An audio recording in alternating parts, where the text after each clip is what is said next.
Une nouvelle Rover se doit de respecter la tradition de la marque et de tenir ses promesses.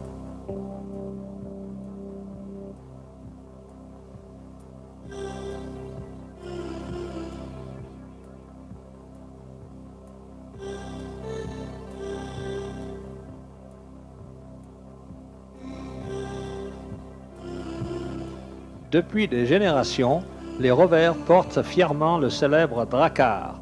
Elles se sont toujours distinguées du commun des véhicules et ont toujours été les leaders dans leur domaine.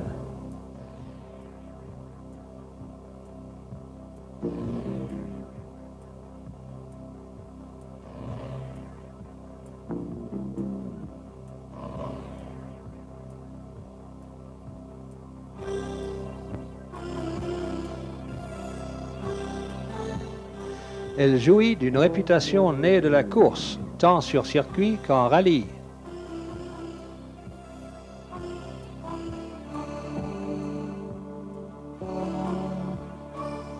La Rover Série 800 est plus qu'une nouvelle voiture, c'est une nouvelle race de voitures, créée pour répondre aux besoins des automobilistes modernes les plus exigeants. 4 modèles totalement individuels ont été conçus pour créer cette gamme impressionnante.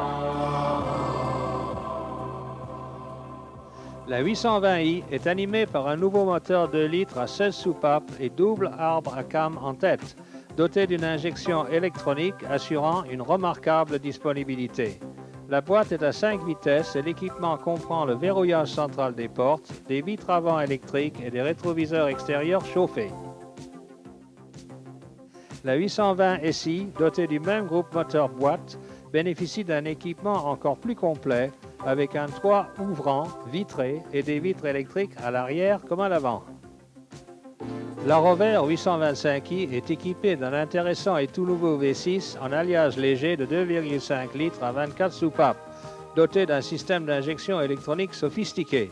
Il est normalement couplé à une boîte automatique, mais une boîte mécanique à 5 vitesses est prévue en option. La suspension arrière est un régulateur automatique d'assiette et l'ordinateur de bord et le contrôleur d'état du véhicule fournissent instantanément à un conducteur toutes les informations voulues. Pour finir, la Rover Sterling, le summum de luxe et de la performance.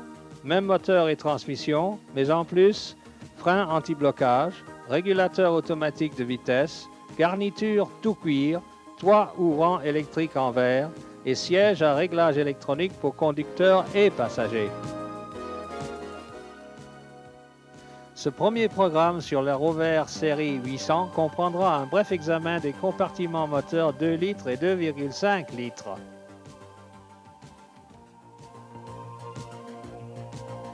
Mais jetons d'abord un coup d'œil à l'intérieur de la voiture et notamment à certaines des commandes, en prêtant particulièrement attention aux équipements électriques et électroniques.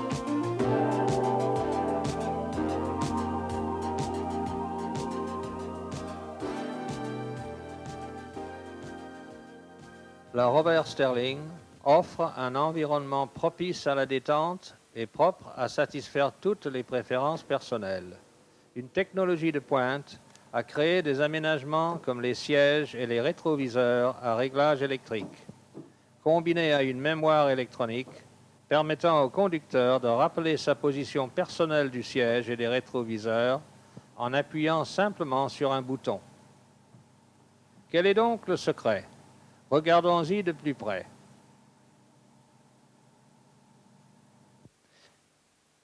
Des moteurs électriques sous le coussin, 2 pour la hauteur et 1 pour le réglage avant-arrière et 1 dans le dossier pour l'inclinaison. Finalement, il y a une pompe qui gonfle un coussin de support lombaire. Elle est commandée par 2 commutateurs sur le bord du siège côté porte. 4 conducteurs différents peuvent mettre en mémoire leur position individuelle du siège. La même mémoire électronique règle aussi les rétroviseurs extérieurs une fois leur position fixée au moyen de ce bouton situé sur l'accoudoir du conducteur. Les réglages du siège et des rétroviseurs ne peuvent être programmés que si la clé de contact est sur auxiliaire et l'interrupteur isolateur en position on. Pour mettre en mémoire votre position personnelle, il suffit de régler le siège et les rétroviseurs à votre convenance et d'appuyer sur le bouton de mise en mémoire, ainsi que sur l'un des 4 boutons de mémoire pendant 1 à 2 secondes. Votre position personnelle est maintenant en mémoire. Le passager avant de la Rover Sterling dispose du même choix de position de réglage électrique du siège, mais sans mémoire et sans chauffage du siège. Les passagers arrière de la Rover Sterling ont aussi un choix de position du siège, commandé par des commutateurs dans la porte. Les lève-vitres sont évidemment électriques, avec tous les commutateurs habituels. Un jeu complet pour le conducteur et des commandes individuelles pour chaque passager.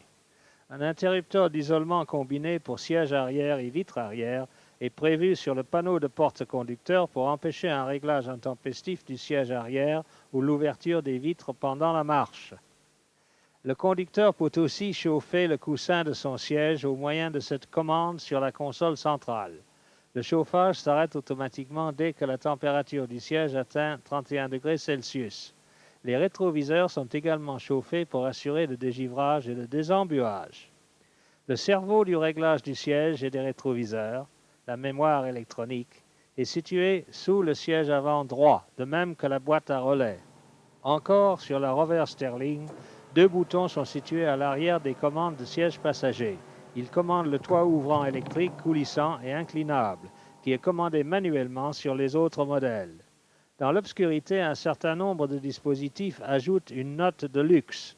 Éclairage du plancher pour le conducteur et lampe de bas de caisse des 2 côtés, à l'avant comme à l'arrière, des lecteurs de cartes à l'avant sur la plupart des modèles et aussi à l'arrière sur les modèles Sterling et 825i. Tous les plafonniers et les phares restent allumés pendant 1 minute après que la voiture a été garée, puis ils s'éteignent automatiquement. Les modèles Sterling et 825i sont équipés de lave-phares qui sont commandés par une minuterie et fonctionnent automatiquement lorsque les feux sont allumés et que le lave-glace de pare-brise est actionné. Les 4 portes des Rover série 800 sont munies de serrures spéciales anti-effraction à commande électrique. 2 clés conventionnelles et, sur certains modèles, une clé à émetteur infrarouge sont fournies. Pour utiliser l'émetteur infrarouge, il faut le diriger à travers une vitre latérale vers le récepteur situé à côté du rétroviseur intérieur.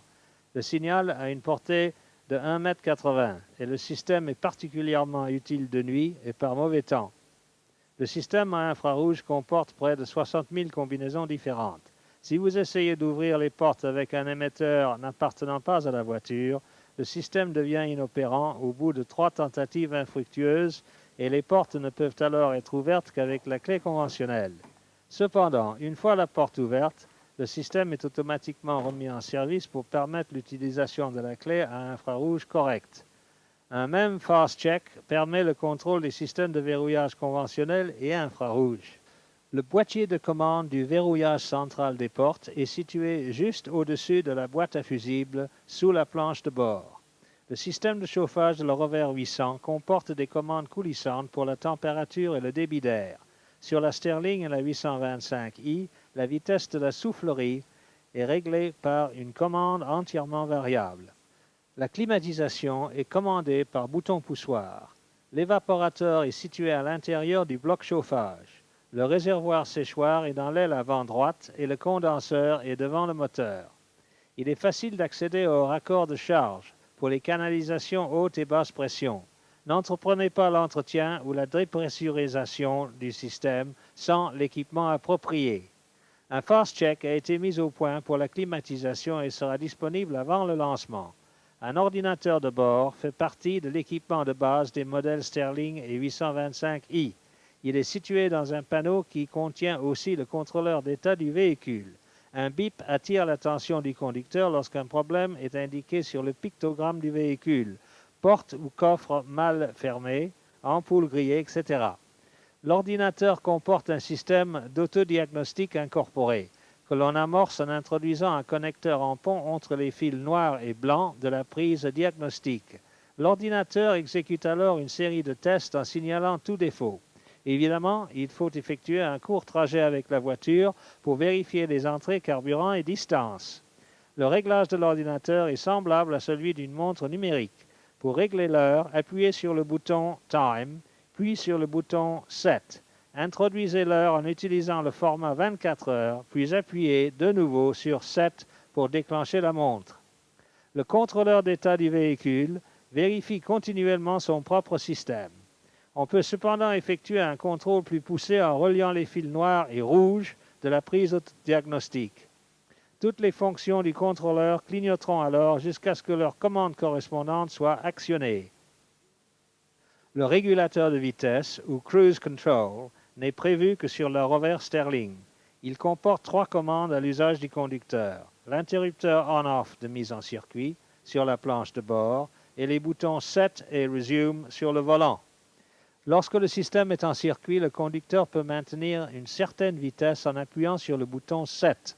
Elle sera constamment maintenue jusqu'à ce que l'accélérateur ou le frein soit actionné. Après freinage, la vitesse pré-réglée n'est reprise que si l'on appuie sur le bouton Resume. L'ECU contrôle tous les signaux d'entrée et fournit des instructions de régulation à l'actionneur. Elle ne permet au système de fonctionner qu'aux vitesses supérieures à 40 km/h. Un Fast Check est aussi disponible pour le régulateur de vitesse. À l'aide d'un connecteur en T entre l'ECU et le faisceau du véhicule, le dépistage des défauts peut être effectué de manière normale. Le tableau de bord de la Rover 800 fournit une masse d'informations, mais la disposition judicieuse des instruments en rend la lecture très facile. 8 ampoules servent à l'éclairage du tableau de bord et les instruments sont électromécaniques, ce qui élimine évidemment le besoin de câbles et de tuyaux de commande volumineux. Un Fast Check est disponible pour le dépistage des défauts d'instruments. Il exécute une série de contrôles approfondis dans le tableau de bord et ses divers signaux de retour. Pendant certains de ces contrôles, il est nécessaire de déposer le combiné d'instruments proprement dit. Signalons en passant que tous les connecteurs de faisceau de la voiture sont d'une sécurité absolue. Chaque connecteur est à double blocage, repéré par couleur, et chaque moitié est d'une forme unique correspondant à celle de l'autre moitié. L'antenne radio est combinée à l'élément chauffant de la lunette arrière. Ce dernier se met automatiquement hors circuit au bout de 10 minutes, ce qui est bien utile pour les conducteurs distraits. Un isolateur dans le circuit d'antenne est situé dans le coffre, à côté de l'éclairage intérieur. Il sépare les signaux radio des parasites électriques et les amplifie pour les envoyer à l'autoradio. Nous venons donc de couvrir toutes les commandes principales et les circuits électriques qui s'y rattachent. Faisons maintenant un bref tour des compartiments moteurs.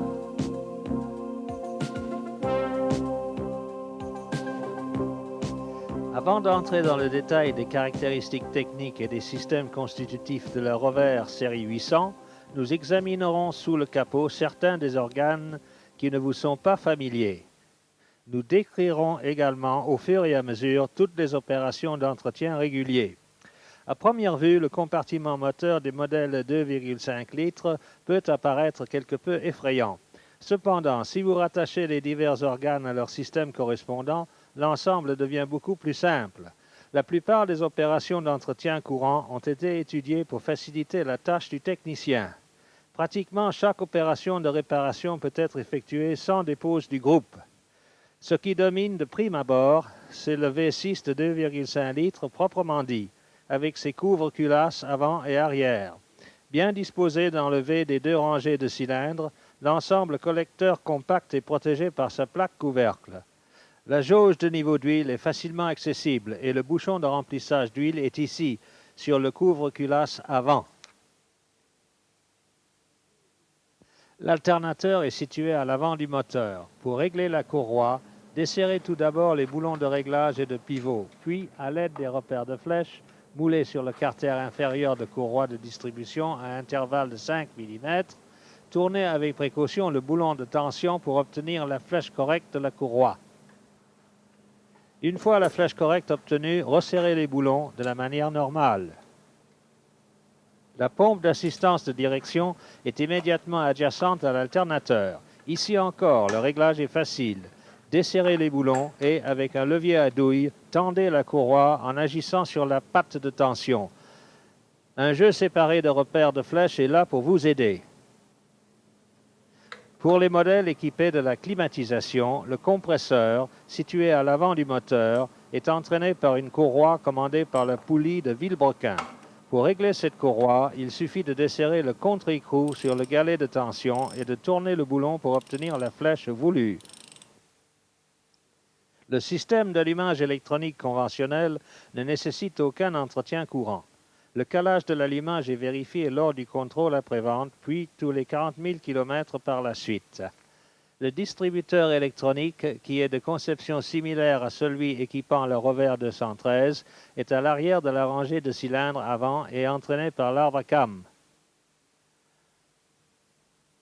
Bien que le distributeur ne nécessite aucun entretien régulier, il importe de vérifier que le trou de reniflard et le bouchon de ventilation de la tête de distributeur sont dégagés.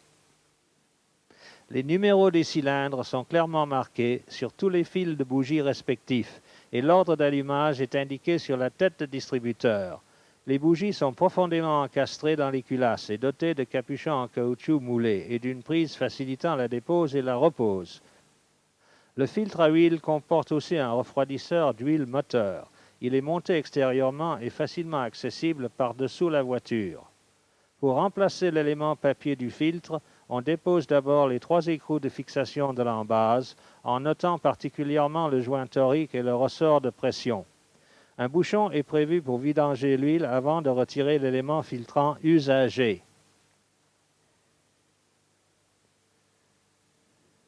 Le réservoir du mètre-cylindre de frein contient aussi le liquide du mètre-cylindre d'embrayage.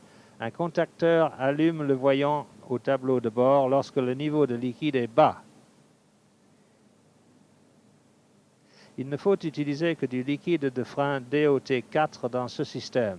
Ce liquide est de spécification supérieure au DOT3, utilisé de manière générale au cours des quelques dernières années.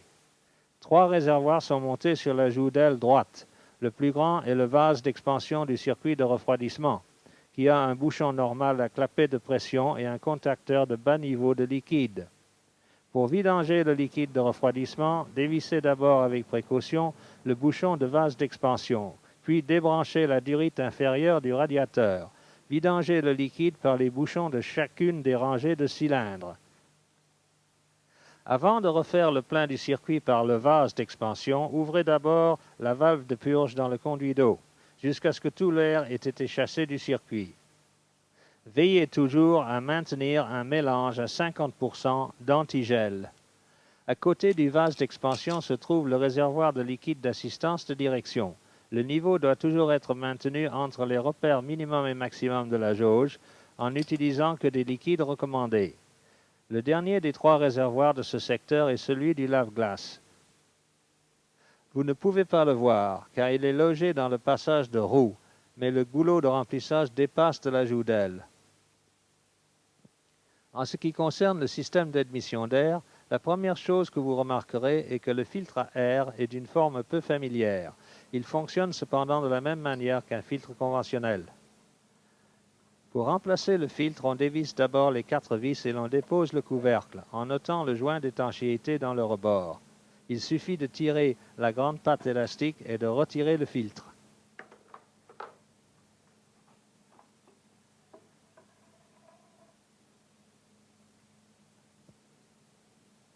L'air propre est aspiré depuis le filtre dans le logement de papillon, qui comporte un certain nombre de dispositifs tels que l'amortisseur de papillon, l'électrovanne de dérivation qui commande le régime de ralenti accéléré pendant la montée en température du moteur, et une électrovanne de régulation électronique du régime de ralenti qui maintient un régime de ralenti régulier quand le moteur est à sa température normale de fonctionnement.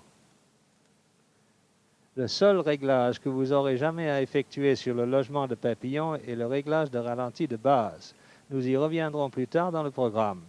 Ce que vous ne manquerez pas de remarquer dans ce secteur, c'est les tuyaux de dépression qui s'acheminent en rang serré jusqu'à une boîte noire. On peut craindre de s'y embrouiller à première vue, mais il ne faut pas se fier aux apparences. La raison de cet alignement de tuyaux est qu'un grand nombre d'organes électromécaniques sont soigneusement positionnés dans un même secteur fermé et sont tous alimentés par ces divers tuyaux à dépression. Tous sont clairement repérés par des numéros. Ils commandent entre autres l'avance à dépression de l'allumage, le recyclage des gaz d'échappement, tandis que d'autres reçoivent et fournissent des informations sur la dépression, la richesse de ralenti, et ainsi de suite. Un tableau complet identifiant tous les tuyaux et les organes est inclus dans le manuel de réparation de la Rover série 800. Le dernier organe qu'il nous reste à identifier dans le système d'admission est la soupape de recyclage des gaz d'échappement, RGE ou EGR à l'anglaise. Son rôle est de recycler des échantillons de gaz d'échappement prélevés au cylindre numéro 6 et, en ce faisant, d'améliorer les émissions à l'échappement final. Le filtre à carburant est situé sur le tablier. Il reçoit le carburant sous pression fourni par la pompe et alimente les 6 injecteurs par l'intermédiaire des 2 rampes d'injection. Pour l'entretien, il suffit de remplacer le filtre d'un seul bloc. Cette résistance montée sur la tourelle de suspension abaisse le courant électrique fourni aux injecteurs et évite ainsi que les bobines d'injecteurs ne soient endommagées. Elle a aussi pour effet de permettre une réponse plus rapide et plus efficace des injecteurs. La boîte à fusibles et à relais est facilement accessible du côté gauche du compartiment moteur. Elle contient tous les fusibles à forte intensité et les relais correspondants pour les circuits électriques du compartiment moteur. Ce n'est que l'une des 2 boîtes à fusibles incorporées dans le système électrique des modèles 2,5 litres. L'autre est logée sous la planche de bord. À côté de la boîte à fusibles, on trouve la centrale du système de freinage anti-blocage, le modulateur hydraulique. Le dernier organe que nous mentionnerons pendant ce bref aperçu du compartiment moteur du V6 est le bloc de commande du régulateur automatique de vitesse ou Cruise Control. Le rôle de ce dispositif est de maintenir une vitesse présélectionnée sans aucune action sur la pédale d'accélérateur. Il s'acquitte de cette tâche très efficacement en recevant des signaux de commande électronique de l'ECU. Les modèles 820i et 820SI sont animés par un nouveau moteur 2 litres Austin Rover à 16 soupapes et double arbre à cam en tête. Ce moteur est le fruit de programmes de développement à grande échelle ayant bénéficié de la technologie la plus récente de conception assistée par ordinateur. La chambre de combustion de conception ultramoderne autorise l'utilisation des carburants sans plomb et est capable de répondre aux normes d'émission toujours plus rigoureuses tout en développant une puissance élevée avec un excellent rendement énergétique. Cette vue du compartiment moteur montre clairement la construction à double arbre à cam du moteur. L'arbre à cam arrière commande les soupapes d'admission et l'arbre avant les soupapes d'échappement. Le bouchon de remplissage d'huile est situé dans le couvercle avant et la jauge d'huile est positionnée au centre, à l'avant du moteur. Un système d'allumage programmé est employé avec tête de distributeur et doigt de roteur conventionnel montés en bout d'arbre à cam avant. Les fils de bougie sont munis d'une bonne prise en caoutchouc pour faciliter leur débranchement. La haute tension est fournie par une bobine d'allumage conventionnelle montée sur la joue d'aile gauche. Le système d'admission d'air comprend un filtre à air, un débitmètre d'air, un logement de papillon et une boîte à air. Un résonateur monté sur l'aile avant réduit le bruit d'admission. Comme sur tous les modèles de la gamme Rover 800, le réservoir du mètre-cylindre de frein contient aussi le liquide de l'embrayage à commande hydraulique. Le filtre à carburant monté sur le tablier n'est pas démontable et doit être remplacé tous les 40 000 km. La pompe d'assistance de direction est entraînée par courroie depuis l'extrémité de l'arbre à cam arrière. Pour régler la tension, on desserre le galet tendeur et l'on tourne le boulon de réglage jusqu'à ce que la tension correcte soit obtenue. Pour faciliter le contrôle du niveau de liquide d'assistance de direction, une jauge est incorporée au bouchon. Sur les véhicules équipés de la climatisation, le compresseur est situé sous l'alternateur, tous deux étant commandés par une courroie commune entraînée par le vilebrequin. La tension de la courroie est assurée par un galet tendeur, exactement de la manière décrite pour la courroie d'assistance de direction. On vidange le circuit de refroidissement par la durite inférieure du radiateur et on le remplit par le vase d'expansion jusqu'au niveau supérieur de l'indicateur. Le système d'allumage programmé exempt d'entretien emploie une centrale électronique, ou ECU, d'aspect et de fonctionnement analogue à celle utilisée sur les Montego et Maestro. La boîte à fusibles et à relais située sur la joue d'aile gauche est commune à tous les modèles de la gamme Rover 800 et s'ajoute à la boîte à fusibles montée sous la planche de bord. Juste devant la boîte à fusibles et à relais, on trouve le connecteur de faisceau principal. Il sert à relier le faisceau du compartiment moteur au faisceau principal du véhicule. Un dernier point dans cet examen général du compartiment moteur, le goulot de remplissage du réservoir de lave-glace est situé à côté du réservoir de direction assistée. Le réservoir même est logé dans le passage de roue. Voilà donc un bref coup d'œil aux organes principaux situés sous le capot des voitures à moteur M16 2 litres. Une étude plus détaillée du moteur même sera effectuée dans une section séparée du programme. Vous voilà donc arrivé à la fin du programme. Arrêtez le magnétoscope et répondez aux questions de la section appropriée de votre questionnaire.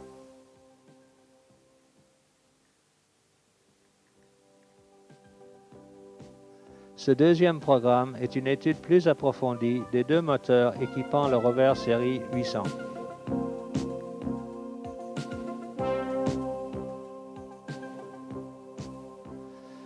Le V6 de 2,5 litres est un moteur léger entièrement nouveau dont les culasses et le bloc sont en aluminium coulé sous pression. Le groupe est monté transversalement dans le compartiment moteur et tous les organes sont facilement accessibles pour les opérations normales d'entretien.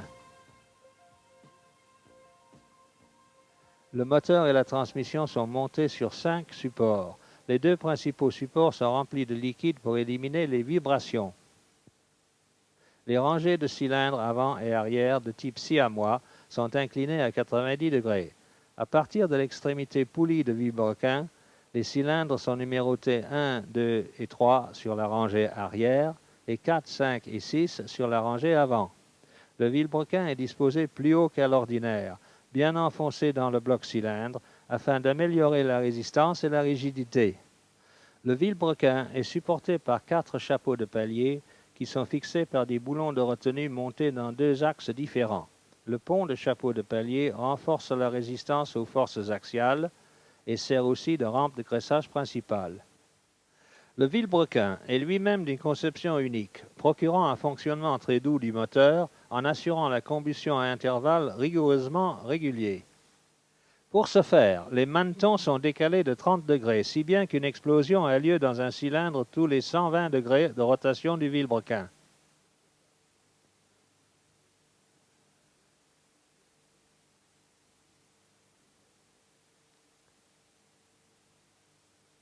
Les culasses en aluminium ont 4 soupapes par cylindre, commandées par simple arbre à cames en tête par l'intermédiaire de culbuteurs et de tiges poussoirs. Les poussoirs hydrauliques réduisent le bruit de distribution et ne nécessitent pas de réglage. Les repères de calage d'allumage sont sur la poulie de vilebrequin. Le repère blanc représente le point mort haut du cylindre numéro 1 et le repère rouge représente le point d'allumage.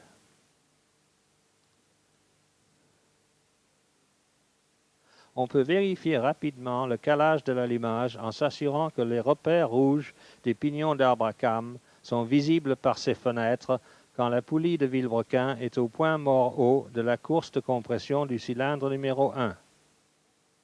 La pompe à eau est située derrière le carter inférieur de courroie de distribution. Elle est entraînée par la face lisse de la courroie de distribution. Le thermostat du circuit de refroidissement est situé dans le conduit d'eau, à l'arrière des culasses. Pendant la montée en température, lorsque le thermostat est fermé, le liquide de refroidissement circule dans le moteur en passant par l'orifice de dérivation dans le conduit d'eau. Quand le moteur a atteint sa température de fonctionnement, le thermostat s'ouvre et obture l'orifice de dérivation, faisant circuler l'eau à travers le radiateur. Sur les modèles à climatisation, le radiateur est refroidi par 2 ventilateurs.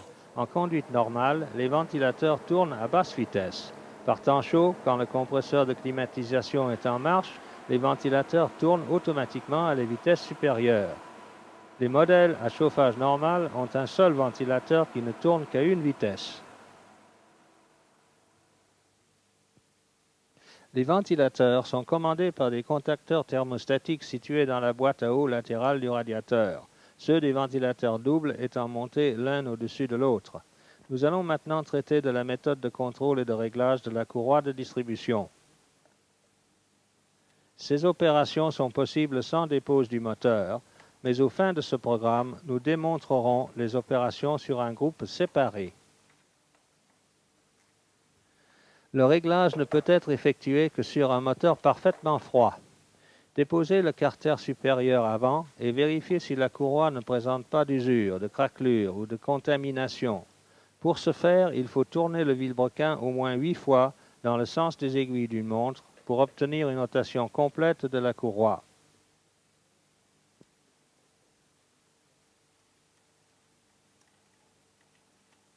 Pour déposer une courroie de distribution défectueuse, desserrez tout d'abord les boulons pivots et les boulons de réglage sur l'alternateur et la pompe d'assistance de direction.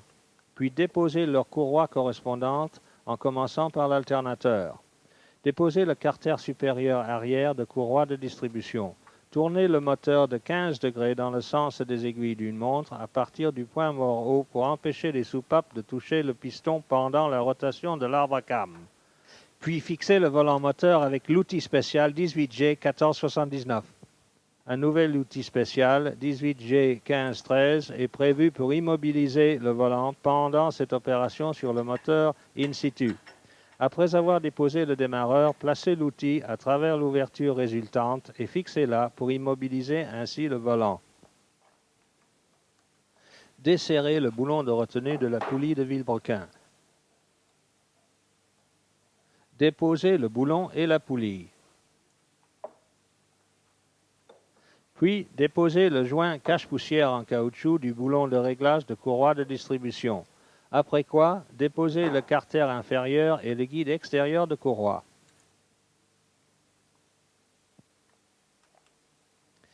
Desserrez le boulon tendeur de courroie de distribution et détendez la courroie. Resserrez le boulon. Puis déposez la courroie. Il faut toujours la retirer du pignon d'arbre à cam arrière en premier, car le pignon avant comporte un rebord de retenue.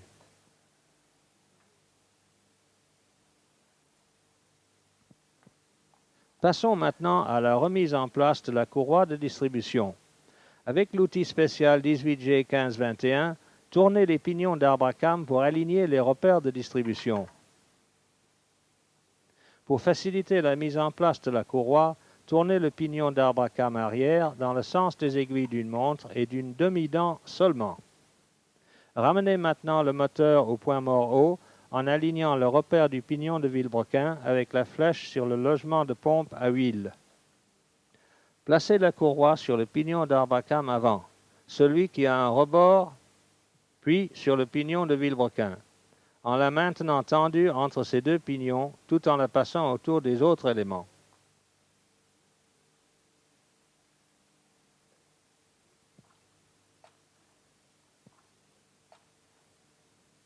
Desserrez le boulon de tendeur, puis resserrez-le.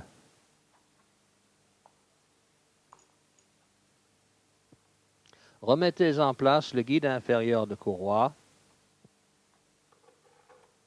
et la poulie de vilebrequin.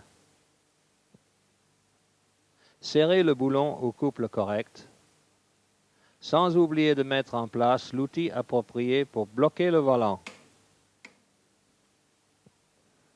Tournez le moteur 5 ou 6 fois dans le sens des aiguilles d'une montre, en alignant le repère bleu de la poulie avec le repère de point mort haut sur le carter inférieur. Desserrez le boulon tendeur, puis resserrez-le au couple correct, 43 Nm. La courroie est maintenant correctement tendue. Amenez le moteur au point mort haut de la course de compression du cylindre numéro 1 et vérifiez que les repères de calage de distribution sont correctement alignés. Passons maintenant au collecteur d'admission. Vous voyez qu'il est constitué de 2 sections et comporte des tubulures d'admission de longueur égale pour tous les cylindres.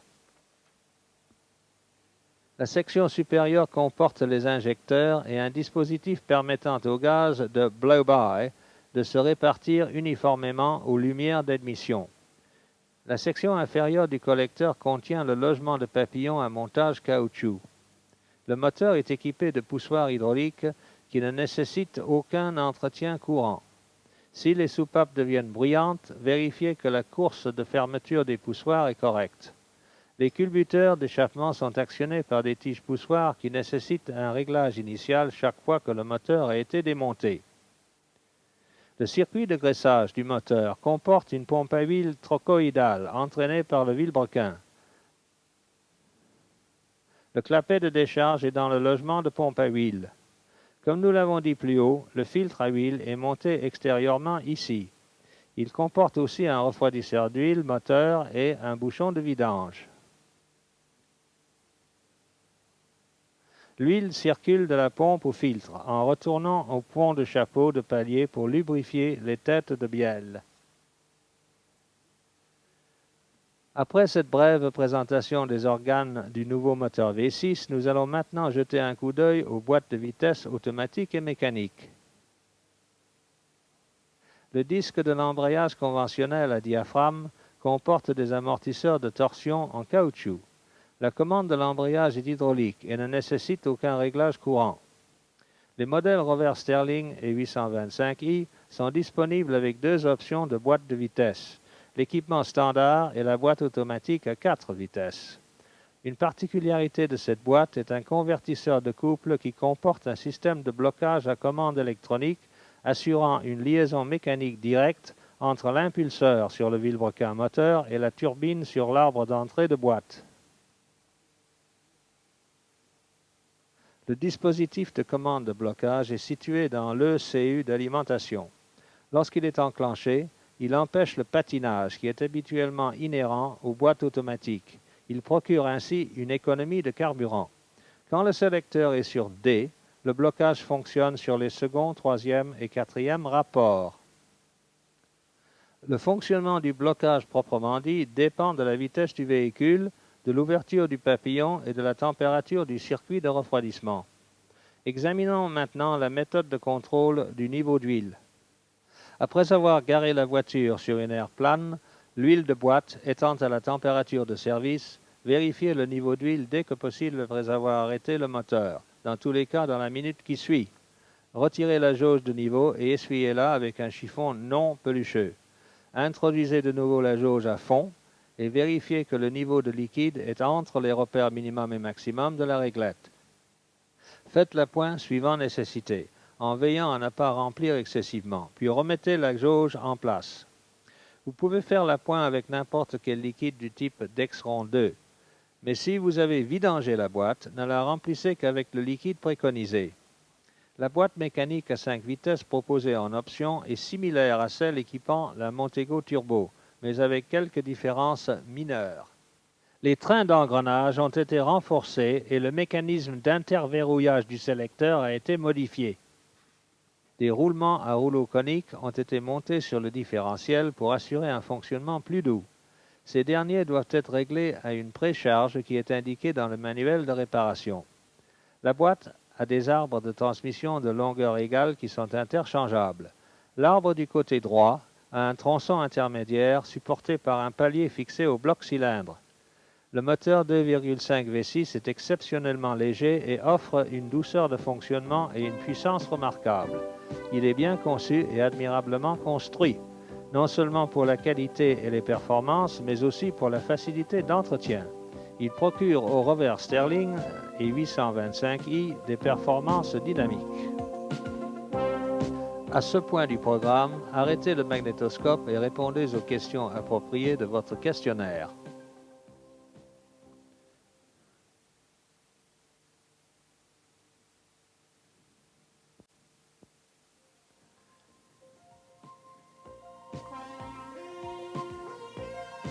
Les modèles Rover 820i et 820 SI sont animés par un tout nouveau moteur 2 litres à 16 soupapes dénommé le M16.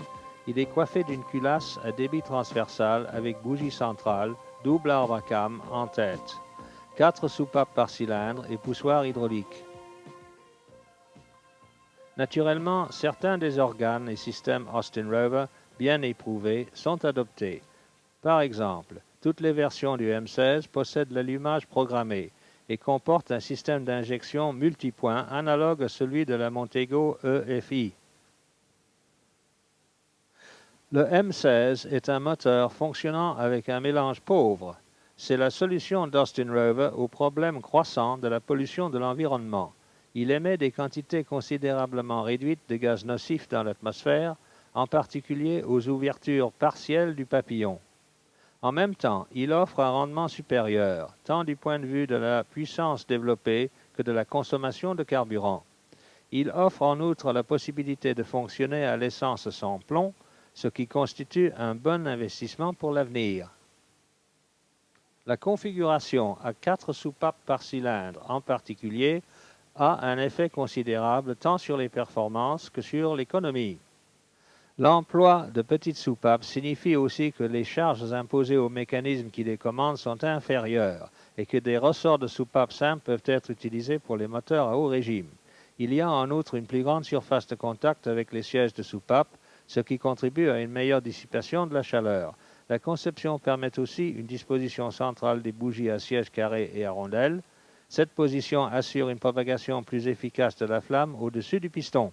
Il en résulte un meilleur écoulement des gaz et une combustion plus complète du carburant, d'où un accroissement de puissance et une réduction de consommation. Examinons maintenant divers aspects de l'entretien du moteur. Pour plus de clarté, nous utiliserons un moteur monté sur un banc. Tout d'abord, la courroie d'entraînement des arbres à cames, la courroie de distribution. Après avoir déposé les carters de courroie, vous pouvez constater que le carter de distribution contient un certain nombre de composants. Les pignons d'arbre à cames, le galet de renvoi, le pignon de pompe à eau, le galet de réglage et le vilebrequin. Comme ce moteur a des tolérances de fonctionnement très serrées, il est indispensable que le calage de la distribution et la tension de la courroie soient corrects. L'à peu près ne suffit pas. Cela est particulièrement important pour tout moteur à 4 soupapes par cylindre et à 2 arbres à cames en tête entraînés par courroie. Voici comment procéder. Normalement, le réglage de la position du vilebrequin nécessiterait l'alignement d'un repère de calage avec une rainure dans la poulie de vilebrequin. Cependant, pour ce moteur, prenez la goupille de positionnement du calage 18G1523 et introduisez-la dans le trou prévu dans la plaque support du moteur. Tournez alors le vilebrequin jusqu'à ce que la goupille s'enfonce dans son logement prévu dans le volant. Notez que le repère de calage sur l'arbre à cames d'admission est sur une dent, tandis que sur le pignon d'échappement, le repère est entre deux dents. Une fois que la position de calage a été fixée, mettez en place entre les pignons l'outil de blocage des pignons d'arbre à cames 18G1524. L'outil de blocage des pignons doit être mis en place avant la dépose de la courroie pour éviter tout risque de rotation des arbres à cames une fois la courroie déposée. Si la courroie doit être réutilisée, n'oubliez pas de marquer son sens de rotation. Desserrez alors le tendeur et dégagez la courroie. Inspectez les dents, comme d'habitude, pour vérifier qu'elles ne présentent pas d'usure anormale ou de défaut. Vérifiez aussi l'état de la face extérieure de la courroie. Cela est essentiel, car c'est là que se trouvent les fibres qui donnent sa résistance à la courroie. Signalons en passant qu'il ne faut jamais utiliser la courroie crantée pour immobiliser un pignon lors du desserrage du boulon central. Vous risqueriez d'endommager les dents. Pour reposer la courroie, notez son repère de rotation et mettez-la en place sur tous les pignons. Pour commencer le processus de réglage de la tension, tournez d'abord le tendeur dans le sens contraire des aiguilles d'une montre et bloquez. Retirez la goupille de positionnement de calage de distribution et l'outil de blocage. Puis, tournez le vilebrequin d'un demi-tour dans le sens des aiguilles d'une montre, puis d'un demi-tour en sens inverse, afin d'égaliser la tension de la courroie. Ne tournez plus le vilebrequin à partir de là, sinon vous pourriez changer la tension et obtenir ainsi une indication incorrecte. Placez sur la courroie une jauge de tension homologuée par Austin Rover à mi-distance entre les pignons d'arbre à cames, ici, et notez l'indication. Réglez la tension pour obtenir exactement les valeurs indiquées dans votre manuel de réparation Rover série 800. N'oubliez pas que la tension varie suivant que la courroie est neuve ou usagée. Pour accéder au poussoir et aux arbres à cames, déposez d'abord le collecteur d'admission.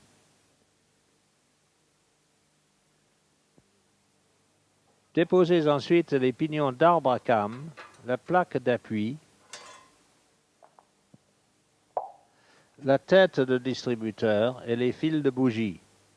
Notez ces tubes, prévus pour empêcher la pénétration de corps étrangers ou d'huile dans les logements de bougies. Pour finir, déposez le doigt d'allumeur, son entretoise, la poulie d'assistance de direction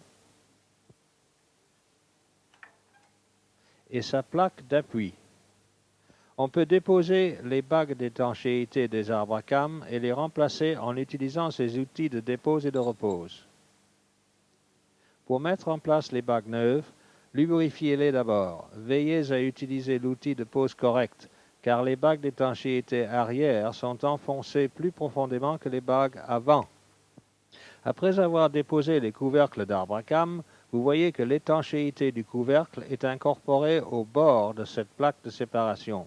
Ce joint au centre de la plaque d'admission fait partie du système de reniflard. Une fois les couvercles d'arbre à cames déposés, vous pouvez accéder au boulon de culasse, et il est possible de déposer celle-ci d'un seul bloc. Pour déposer le carter d'arbre à cames, desserrez les boulons progressivement et uniformément, petit à petit, jusqu'à ce que vous obteniez un espace de 3 mm environ. Si, à ce point, vous constatez que le carter est collé à la culasse, dégagez-le en frappant légèrement avec un maillet. Continuez ensuite de desserrer uniformément les boulons jusqu'à ce que les ressorts de soupape n'exercent plus de pression. Comme vous le voyez, le jeu axial des arbres à cames est contrôlé par un bossage prévu sur l'arbre à cames, qui tourne dans cet évidement du carter d'arbre à cames. On voit ici les poussoirs hydrauliques. Leur avantage principal est qu'ils minimisent les frais d'entretien courant. Ils sont très silencieux et compensent l'usure sans aucun réglage. En les déposant, prenez bien soin de les ranger face ouverte vers le haut. Cela minimise les pertes d'huile des chambres à huile et évite ainsi un fonctionnement anormalement bruyant lors de la remise en marche du moteur pendant leur réamorçage. Pour la même raison, n'appuyez pas sur les pistons de poussoir car cela causerait aussi une perte d'huile. Prenez soin de ne pas rayer la surface extérieure du poussoir ou son logement dans la culasse.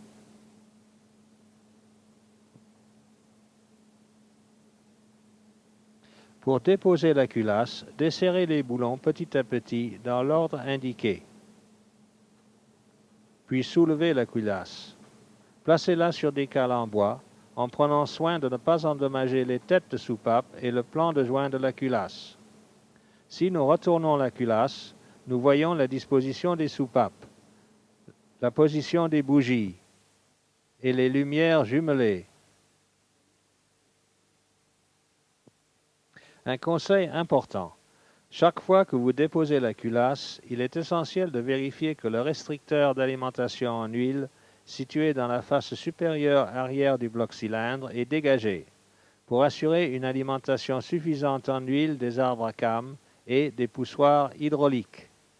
Il est aussi important que les culasses et leurs conduits d'huile soient scrupuleusement propres, car tout corps étranger pourrait avoir un effet néfaste sur le fonctionnement des poussoirs. Lors du remontage, procédez comme suit avant de reposer le carter d'arbre à cames. Remettez en place les arbres à cames d'admission et d'échappement, avec les doigts d'entraînement dans les positions indiquées. La raison de ce positionnement est que, dans ces positions, aucune des soupapes n'est complètement ouverte, si bien que les arbres à cames ne nécessiteront qu'un minimum de mouvement pour la mise en place de l'outil 18G1524 pour bloquer ensemble les arbres à cames lors de la mise en place de la courroie de distribution. Notez aussi qu'après avoir remis les poussoirs en place, il importe de laisser tourner le moteur au ralenti accéléré jusqu'à ce que les poussoirs soient tout à fait silencieux. Ne faites jamais tourner le moteur au-dessus du régime de ralenti accéléré à ce stade, car vous risqueriez d'endommager les organes. Nous venons donc de traiter des principaux points d'intérêt dans le nouveau moteur M16, le bloc cylindre, le vilebrequin, Les pistons et la pompe à huile sont tous d'une conception conventionnelle qui vous est déjà familière.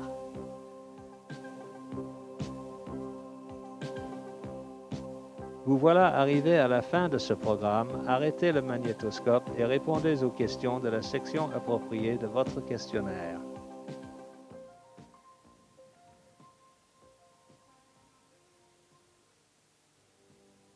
Ce troisième programme étudie les systèmes de freinage équipant le Rover série 800, ainsi que sa direction et sa suspension. Mais auparavant, examinons les deux systèmes d'injection d'essence équipant les moteurs 2 litres et 2,5 litres.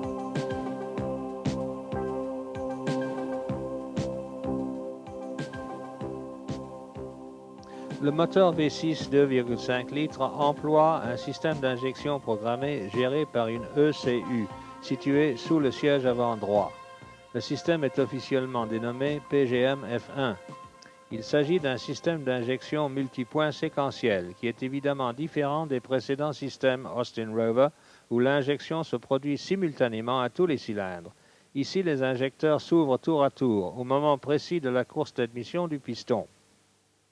L'ECU est programmé pour fournir le carburant conformément à des critères qui lui sont envoyés par plusieurs capteurs électroniques. Les besoins de base en carburant sont déterminés par le régime moteur et la charge. Un supplément de carburant est fourni quand c'est nécessaire, par augmentation du temps d'ouverture des injecteurs, conformément à des signaux émanant de capteurs que nous examinerons dans un moment. L'ECU comporte un système de sécurité intrinsèque. S'il se produit une anomalie dans le signal venant d'un capteur, l'ECU applique une valeur préprogrammée permettant au moteur de continuer à fonctionner. Si cependant l'ECU subit elle-même un défaut, les injecteurs sont commandés par un circuit d'appoint tout à fait indépendant du système, qui permet à la voiture de continuer à fonctionner, quoique avec un rendement réduit. Passons maintenant au moteur même. Le calage des injecteurs, déterminé par le régime moteur, est dicté par ces capteurs inductifs magnétiques situés dans un logement commun à proximité du pignon d'arbre à cames. Un pôle unique sur la circonférence extérieure du pignon détecte la position du cylindre numéro 1 qui sert de base pour l'injection séquentielle. Les 6 pôles intérieurs déterminent le calage de l'injecteur de chaque cylindre et fournissent un signal de régime moteur. La charge du moteur est déterminée par mesure de la pression au collecteur. Le capteur est dans ce boîtier de commande et relié par le tuyau numéro 3 au côté collecteur du logement de papillon. Nous allons maintenant concentrer notre attention sur l'alimentation de base. L'ECU la modifie en faisant varier les temps d'ouverture des injecteurs pour compenser 5 autres facteurs. Nous les passerons en revue un par un.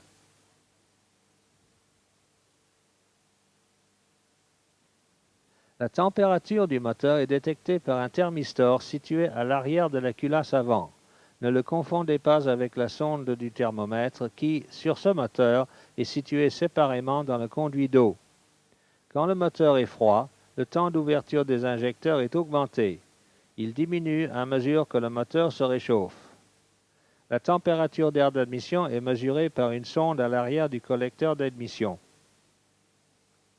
Suivant les signaux qu'elle envoie, l'ECU modifie le temps d'ouverture des injecteurs. La position du papillon et sa vitesse de rotation sont détectées par un capteur d'angle de papillon qui est actionné par l'axe du papillon. Quand le papillon est ouvert, l'ECU prolonge le temps d'ouverture des injecteurs pour éliminer les trous d'accélération. La pression atmosphérique est signalée par une sonde fixée sur le côté de l'ECU, sous le siège avant droit. Elle modifie la durée d'ouverture des injecteurs suivant l'altitude.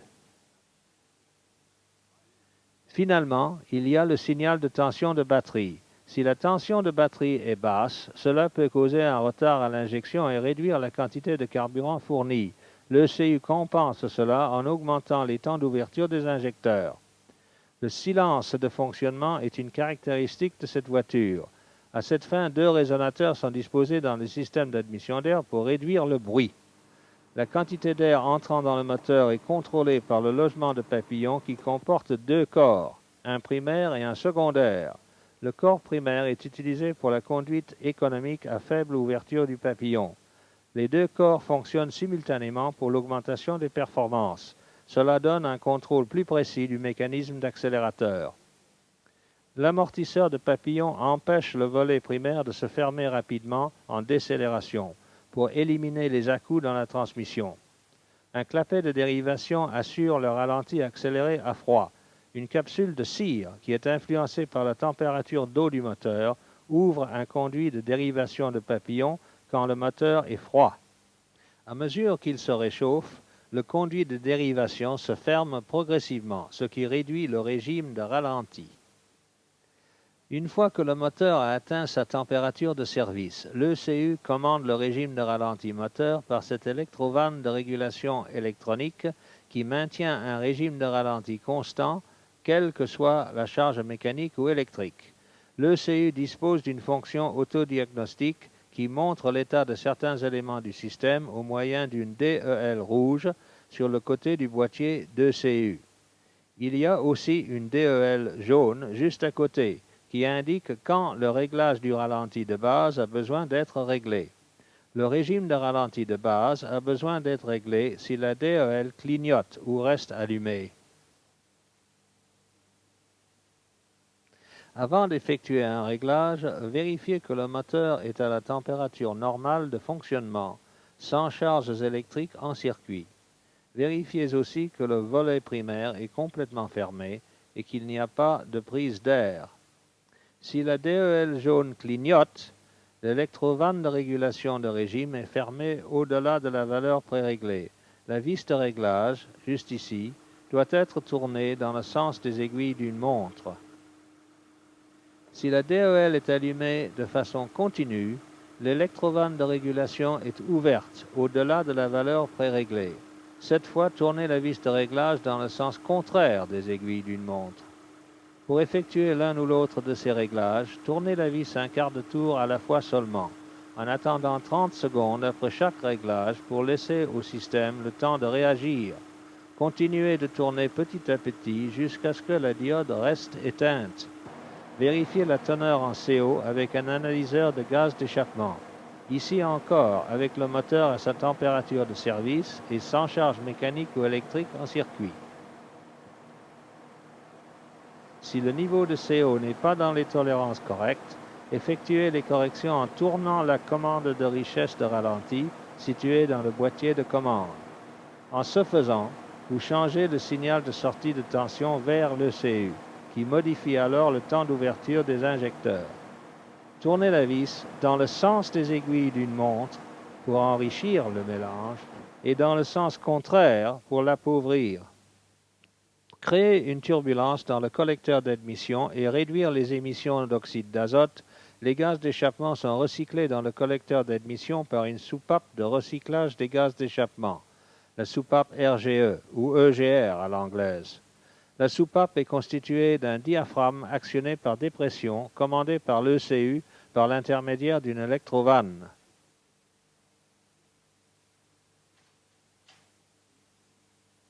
L'ECU détermine quand les gaz d'échappement doivent être recyclés et excite le solénoïde. Une dépression fait remonter le diaphragme, permettant ainsi au gaz d'échappement d'entrer dans le collecteur d'admission. Le système d'alimentation est du type à recirculation et la pression de carburant est limitée par un régulateur de pression sur la canalisation d'alimentation. L'ECU améliore le démarrage à chaud en excitant l'électrovanne dans le boîtier de commande. Cela augmente la pression de carburant et dégage la canalisation d'alimentation de tout carburant vaporisé. La pression de carburant est créée par une pompe électrique située à l'intérieur du réservoir de carburant. Pour contrôler la pression de carburant, débranchez le tuyau de dépression et branchez le dépressiomètre 18G1500 et l'adaptateur 18G1500-2 au raccord du filtre à carburant. Mettez le moteur en marche et laissez-le tourner au ralenti. La pression doit être de 2,55 à 2,85 bars. Lorsque le tuyau de dépression est rebranché, la pression doit tomber à environ 2,1 bars. Cela confirme que le tuyau n'est pas bouché ou plié. Les injecteurs électromagnétiques situés entre la rampe d'alimentation et le collecteur d'admission ne sont pas réparables. Les connexions du faisceau sont maintenues en place par des agrafes élastiques. Le système d'alimentation emploie aussi un interrupteur à inertie situé derrière la console d'autoradio. Cet interrupteur isole la pompe à essence si le véhicule subit un choc violent, ce qui réduit ainsi le risque d'écoulement de carburant. Nous arrivons maintenant au système d'autodiagnostic de l'ECU, qui donne une indication sur la DEL rouge située sur le côté de l'ECU. Celle-ci vous donne 14 pistes de diagnostic en clignotant de 1 à 14 fois, avec, dans la plupart des cas, un passage du moteur au ralenti accéléré. Par exemple, s'il y a un défaut dans le capteur d'angle de papillon ou dans son circuit correspondant, la diode clignote 7 fois. Ne vous inquiétez pas si vous pensez avoir mal compté les clignotements. La DEL pause 2 secondes, puis effectue un nouveau cycle et continue à le répéter jusqu'à ce que le défaut soit corrigé. Si l'ECU a un défaut de fonctionnement et a mis en œuvre le circuit d'appoint, la DEL reste allumée de façon continue. On peut contrôler les circuits restants et effectuer un diagnostic complet et approfondi en branchant le Fast Check d'injection programmée dans le connecteur de faisceau principal d'ECU. Cet appareil contrôle tout d'abord l'alimentation, en vérifiant que la batterie a une charge suffisante pour faire fonctionner le système et qu'il y a une alimentation allumage à l'ECU. Ensuite, 35 contrôles de composants sont effectués séquentiellement par l'opérateur. Appuyez sur le bouton Proceed et contrôlez les DEL Pass, succès et fail, échec. Un code est affiché qui se rapporte à chaque contrôle de circuit. Les instructions Fast Check fournissent une piste de diagnostic approfondie pour chaque code affiché.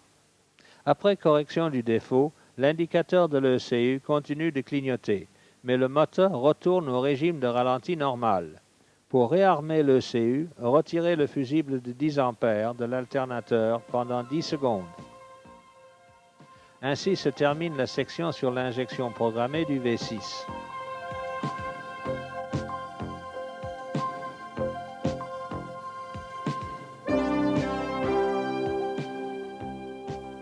Le système d'injection multipoint équipant le moteur M16 de 2 litres est un système à fil chaud, similaire à celui des moteurs de série O et S. Il existe cependant d'importantes différences. Nous allons donc examiner brièvement le système et faire ressortir les différences. Il comporte 4 injecteurs électromagnétiques qui pulvérisent le carburant dans le collecteur d'admission et sur l'arrière des soupapes d'admission. Tous les injecteurs s'ouvrent simultanément. L'ECU d'alimentation, situé sous le siège droit, détermine les temps d'ouverture de base des injecteurs à partir d'un signal de régime moteur et le débit d'air à partir du capteur de débit d'air. La manière dont le régime moteur est déterminé diffère de nos autres systèmes par le fait que l'ECU reçoit un signal du capteur du vilebrequin au lieu de la bobine d'allumage. Elle modifie alors le temps d'ouverture conformément aux signaux émanant d'autres sources. Tout d'abord, la sonde de température d'eau qui sert à augmenter les temps d'ouverture pendant le fonctionnement à froid et à créer une condition de ralenti accéléré au moyen du moteur pas à pas situé sur le logement de papillon. Deuxièmement, le potentiomètre de papillon qui donne à l'ECU des informations sur la position du papillon et sur sa vitesse d'ouverture ou de fermeture. L'ECU augmente ou diminue alors le temps d'ouverture des injecteurs suivant que le véhicule accélère ou ralentit. Troisièmement, l'ECU contrôle la température de carburant dans la rampe d'injection. Contrairement au système à fil chaud, ce système comporte un thermistor monté au centre de la rampe d'injection. Cela permet à l'ECU d'augmenter les temps d'ouverture des injecteurs pour tenir compte de diverses conditions de démarrage à chaud. Le système dispose d'une fonction de dépannage de secours exclusive, par laquelle l'ECU applique un ensemble de valeurs prédéterminées en cas de défaillance dans le débitmètre d'air, le potentiomètre de papillon, la sonde de température d'eau ou le thermistor de carburant. Il existe 2 nouveaux Fast Check pour diagnostiquer le système. Le premier est prévu pour un diagnostic préliminaire et se branche par l'intermédiaire de cette liaison série sans qu'il y ait à débrancher le faisceau d'ECU. La seconde effectue un diagnostic plus approfondi et se branche en T, entre le connecteur de faisceau et l'ECU. Le diagnostic du système d'allumage programmé s'effectue avec le fast check existant. Le système d'alimentation est du type à recirculation et fonctionne à la pression relativement élevée de 3 bars, le régulateur de pression détecté étant monté sur la rampe d'alimentation. Le filtre à carburant, situé sur le tablier, doit être remplacé tous les 40 000 km. Le système d'alimentation emploie un interrupteur à inertie similaire à celui de la Montego EFI. Il est situé derrière la radio et sert à isoler la pompe à carburant si le véhicule subit un choc violent pour réduire ainsi le risque d'écoulement de carburant. Ce système d'injection, monté sur le moteur M16 2 litres à double arbre à cames de conception sophistiquée, procure une puissance élevée et un excellent rendement énergétique. À ce point du programme, arrêtez le magnétoscope et répondez aux questions de la section appropriée de votre questionnaire.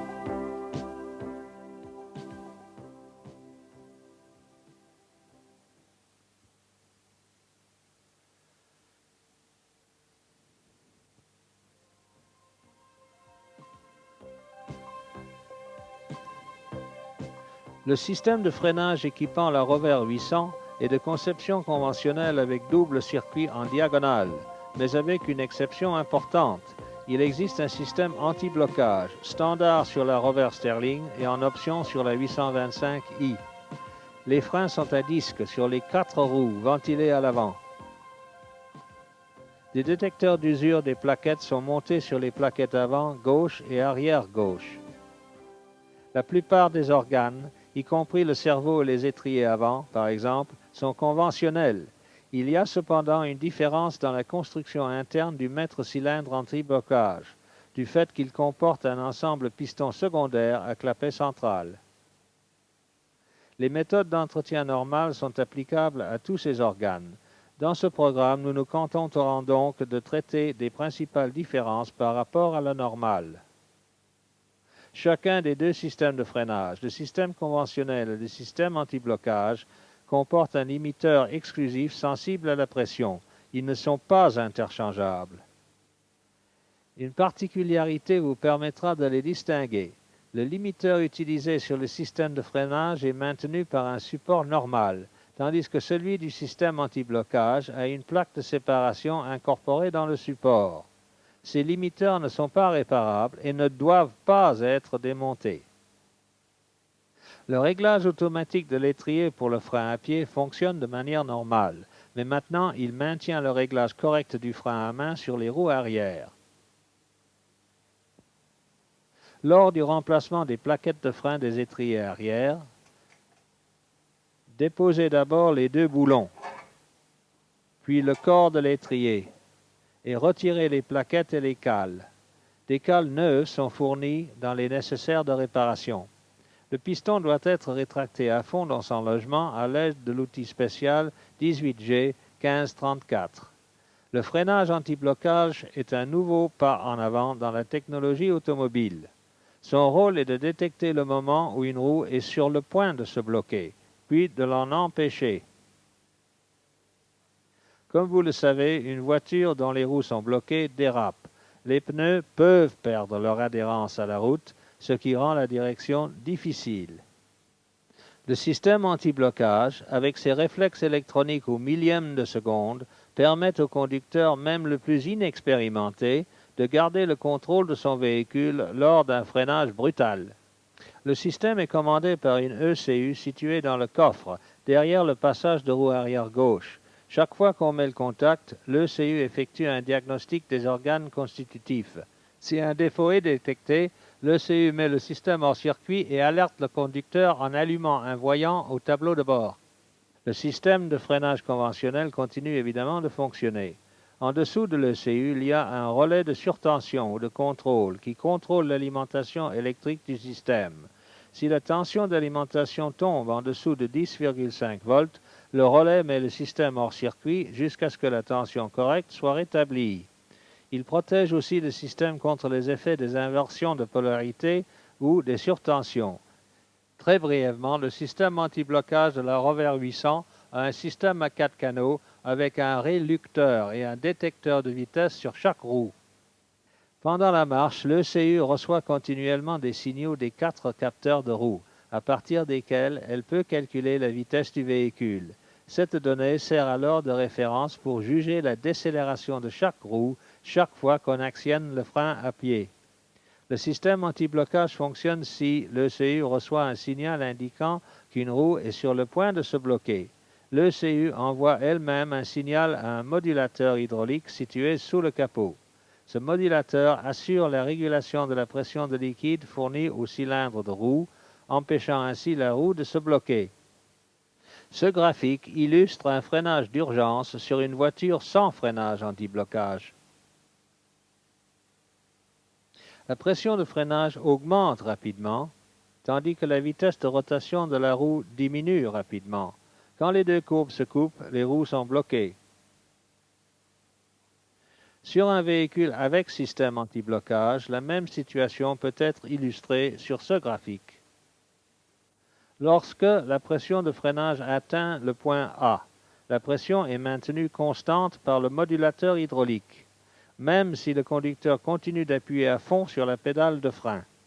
Si le risque de blocage de la roue continue, une électrovanne s'ouvre dans le modulateur et réduit la pression de liquide pour s'opposer ainsi à la décélération de la roue.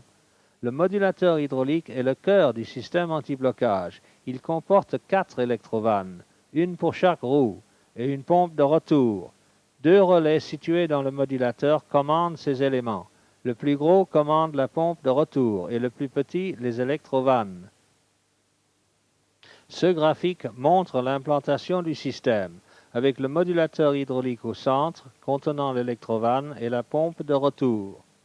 Lors d'un freinage énergique, si un blocage de roue est imminent, le capteur de roue envoie un signal à l'ECU. L'ECU actionne alors l'électrovanne dans le modulateur, stabilisant la pression de liquide et empêchant ainsi une montée de pression qui pourrait faire bloquer la roue. Si la roue continue de décélérer plus vite que la voiture, et si un blocage est imminent, l'ECU actionne davantage la vanne pour ouvrir un passage vers la pompe de retour. En même temps, la pompe est mise en marche et le liquide est renvoyé au maître-cylindre.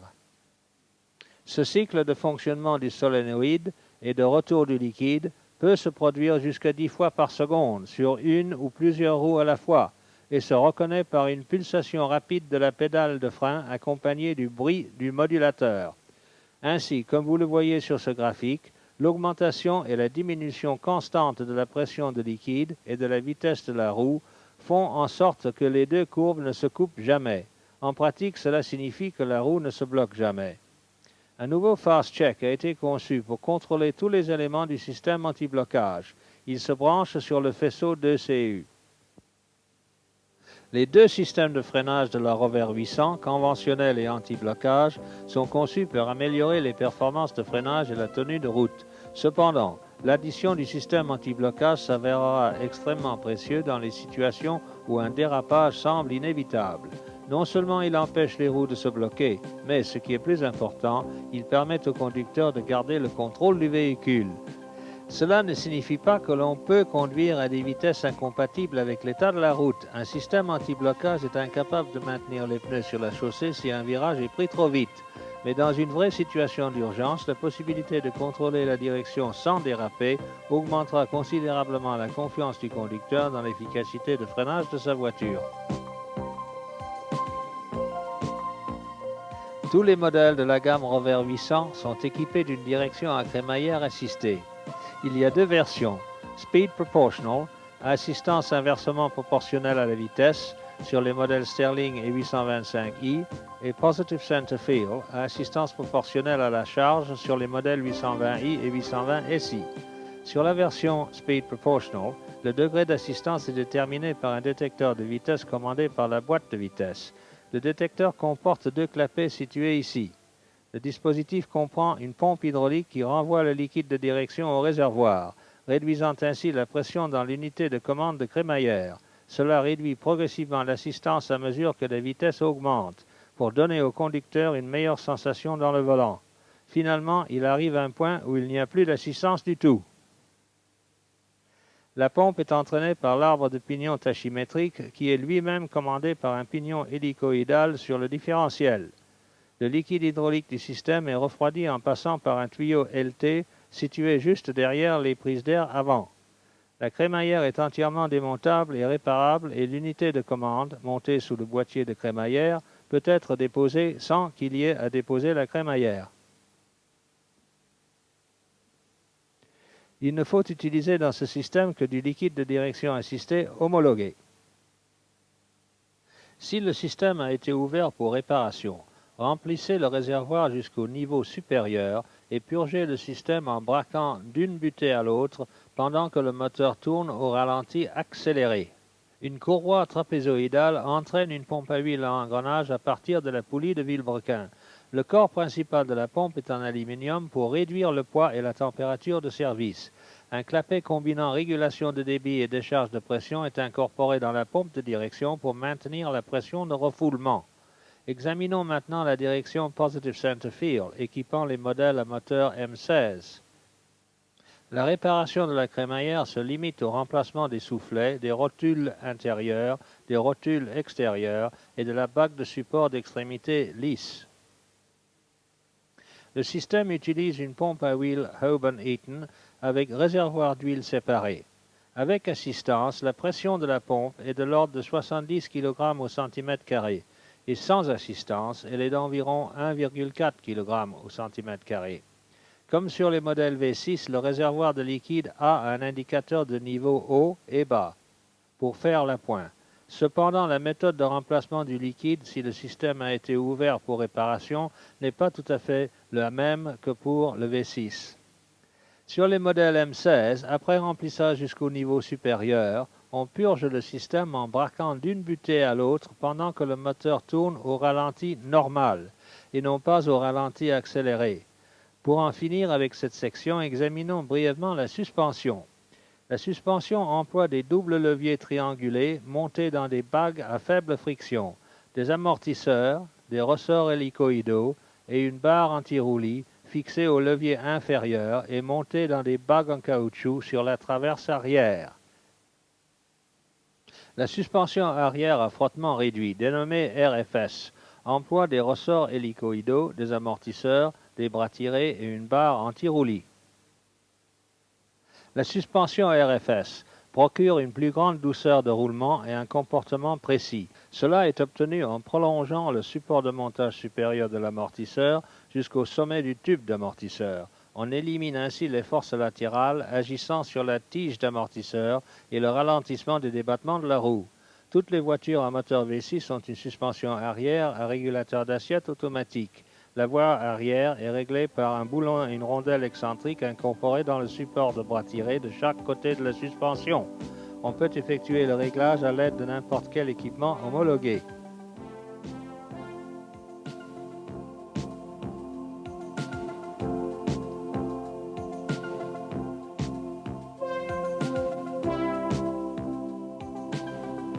La naissance d'une nouvelle Rover est toujours un événement unique et prometteur.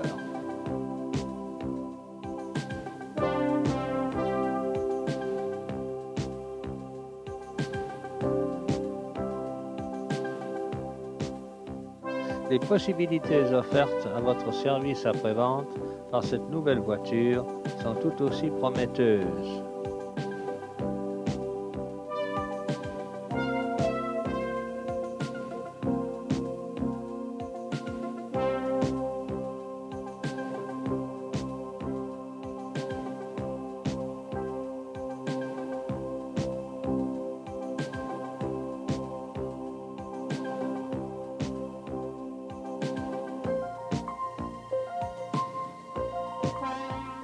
Le soin que vous apporterez à l'entretien de la Rover 800 aura un effet durable sur la réputation de Rover.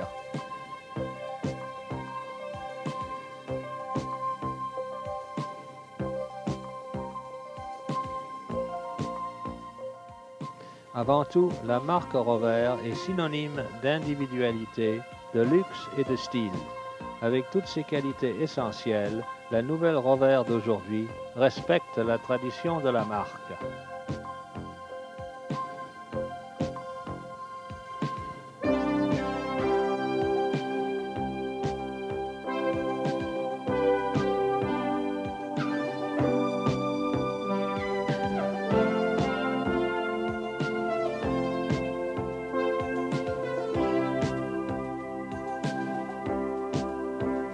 La Rover 800 a tenu sa promesse.